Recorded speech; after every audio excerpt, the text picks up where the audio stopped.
Testing, testing, 1, 2, 3. Testing, testing, 1, 2, 3. Hey guys, Denise here, and today let's talk about shoes. Alright?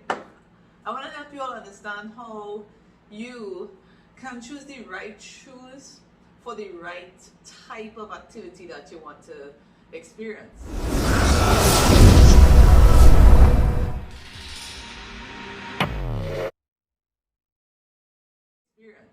You know, that actually can be the leading cause of some of the injuries that you may be having, such as knee pain, ankle pain, and also hip. And I guess those three joints kind of just aligns, and when one goes bad, either the one below or above it follows suit. It's very important that you understand what type of shoes you need to use for what activity, because the shoes is the first line, or the feet I should say, is the first line of actually creating or taking that force from your body that when you hit the ground, transferring it so it doesn't just ripple straight up onto your spine and have some really bad effects. So I mean, back in the days we used to run bare feet, right? But we evolving, and we have all different types of shoes coming out now for different activities. So I want to explain to you which shoes is for what and why it's important not to mix up the two, right? So I have the hiking shoes here, one of my hiking shoes that I do not use to hike. I have a running shoes, and I have go-to shoes that I'm using it for training, and I just bought these Reebok Nanos because I guess understanding the importance of doing what I want to do and why made me choose to separate these shoes altogether. So I'm looking at doing strength training, and in the videos that I'll actually be I'll leave the link for the video. I'll put it up at the end of this to get you familiar with what the tripod foot is.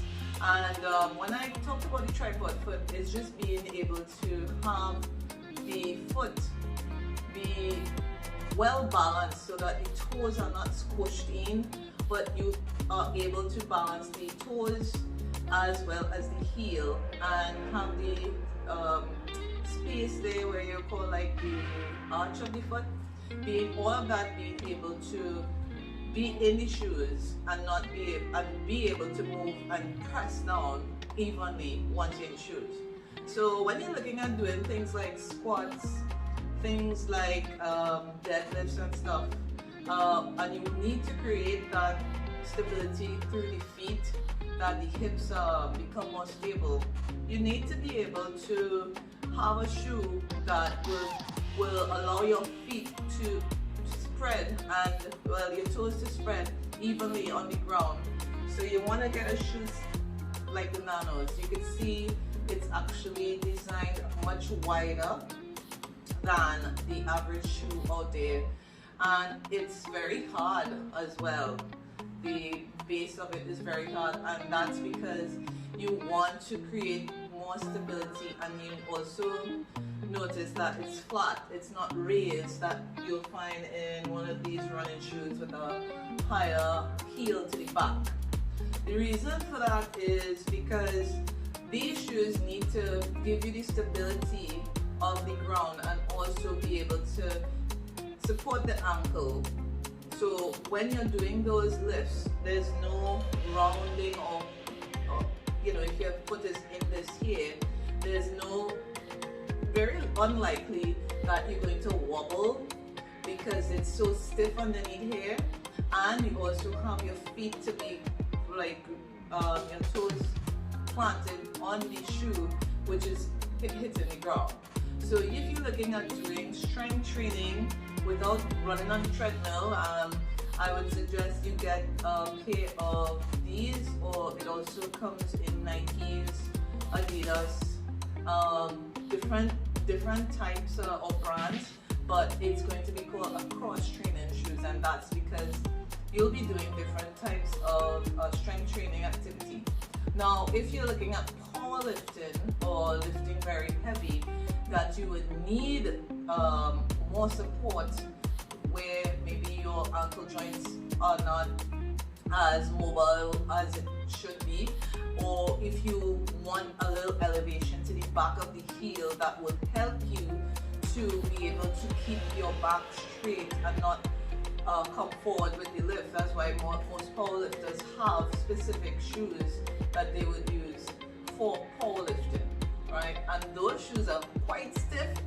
I do have a powerlifting shoes here because I don't do powerlifting, but those shoes are quite stiff and they are quite, the back of it is very much, you give them a good, probably about a couple inches higher, so you're actually getting a nice, not too high, but just enough that you don't have to worry about the ankle not being able to support the weight of when you're doing the powerlifting. Right, so I have this hiking shoes and I want to show you how narrow it is.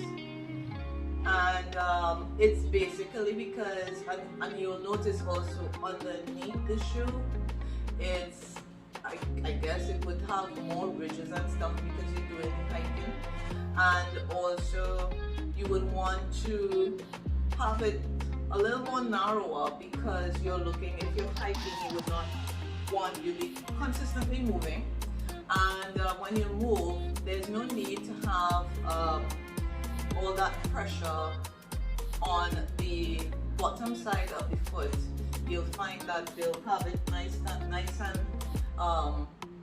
cushiony to the heel, and the toes will kind of raise up because you're looking at constantly moving this way as you're walking. And you'll find that running shoes are pretty much designed like that as well.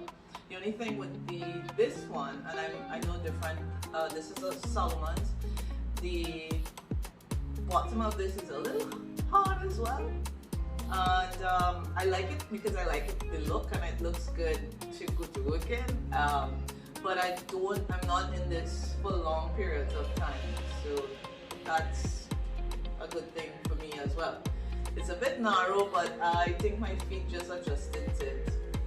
I like my running shoes, my Sauconys, and since I bought the Reeboks, I've switched over from this because I usually would go to the gym using these, and I feel a huge difference because my feet have, if you notice, it's very narrow as here, and I have flat foot. So I'm consistently trying to make sure that I'm so aware of how I place my feet in shoes and try to do my barefoot walking and stuff to make sure that I work on the arch and all of that. But now I only use this if I really want to go for a run. I would go to my Saucony. So it's so easy for us to use these running shoes and do strength training with it. And one of the things I wanted to highlight why we should not be using this running shoe to do weight training. I want you to think about doing a lunge. When you're doing a lunge, the first thing you want to do is you're going to step out, and if you are stepping out, your foot needs to be very stable to hit that ground because you're going to be taking the weight of your whole body. I mean, you're using one foot, right? One leg.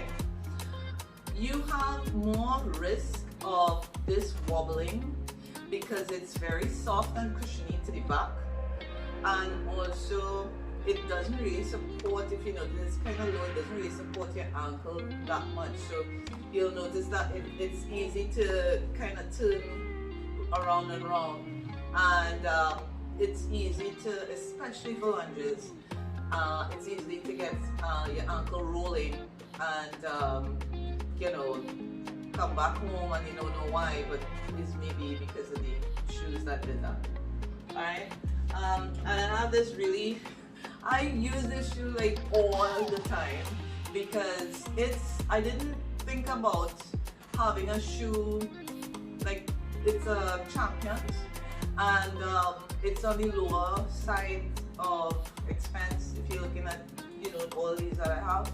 But this shoes is so comfortable, and it's allowing me, because it's not that narrow, it's wide, and it also allows for like everyday thing, doing whatever you want to do. I just keep this on most of the time.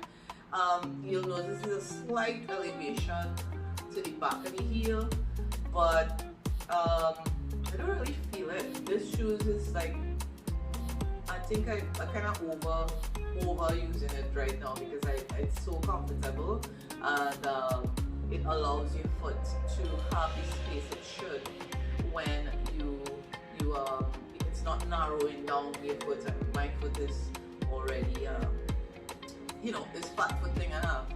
So I just wanted to let you know the do's and the don'ts of choosing your shoes and why, and I'll try to leave the link for the tripod foot, so that will help you understand the importance of why we should be thinking about our foot placement when we're doing our strength training, when we're doing jumping, all those sorts of things. All your footwear is definitely going to be affected. Alright guys, so thank you for viewing and another Friday Fragments, and yeah, don't forget to subscribe, and please hit the notification button, and stay tuned for next week Tuesday. I'll be doing another video, and you have to stay tuned for that. I'm not gonna say anything. Take care guys, and leave your comments below. Bye.